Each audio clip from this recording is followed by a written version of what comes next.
One day, on the banks of a billabong, a very clever dingo caught a wombat and decided to make wombat stew, gooey brewy yummy chewy wombat stew. Platypus came ambling up the bank. "Good day, Dingo," he said, snapping his bill. "What's all that water for?" "I'm brewing up a gooey chewy stew with that fat wombat," replied Dingo with a toothy grin. "If you ask me," said Platypus, "the best thing for a gooey stew is mud. Big blops of billabong mud."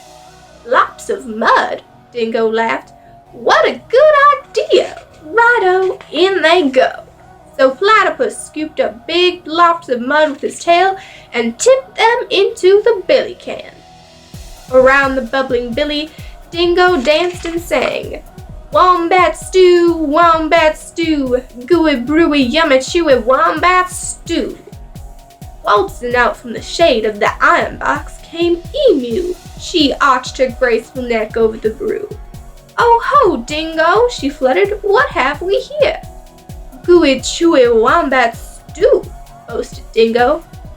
"If only it were a bit more chewy," she sighed, "but don't worry, a few feathers will set it right."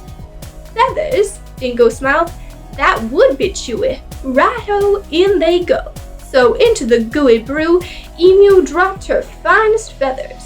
Around and around the bubbling billy, Dingo danced and sang, wombat stew, crunchy munchy for my lunchy wombat stew." Old Blue Tongue the lizard came sliding off his sun-soaked stone. "Silly Dingo," he hissed, "there are no flies in this stew. Can't be wombat stew without crunchy flies in it." And he stuck out his bright blue tongue.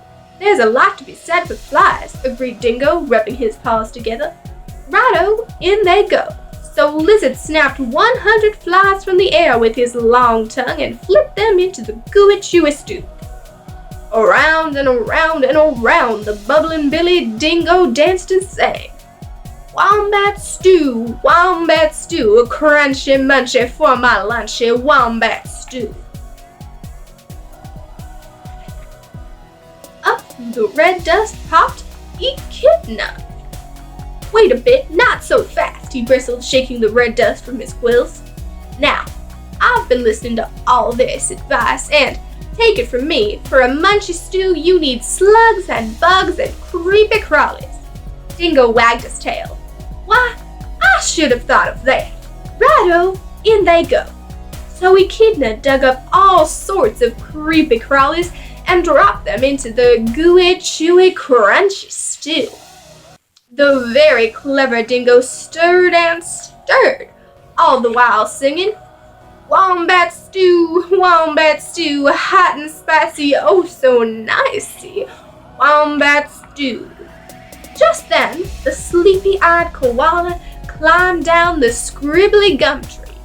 "Look here," he yawned, "any bush cook knows you can't make a spicy stew without gum nuts." "Leave it to a koala to think of gum nuts," Dingo laughed and licked his whiskers. Righto, in they go. And into the gooey, chewy, crunchy, munchy stew, Koala shook lots and lots of gum nuts. "Aha!" cried Dingo. "Now my stew is missing only one thing." "What's that?" asked the animals. "That fat wombat." "Wait! Stop! Hang on, Dingo! You couldn't put that wombat into the stew yet." "Why not? You haven't tasted it." "Righto! I'll taste it." And that very clever Dingo bent over the billy and took a great big slurp of stew. "Ah! I'm poisoned!" he howled. "You've all tricked me!" And he dashed away deep into the bush, never again to sing, wombat stew, gooey brewy yummy chewy wombat stew."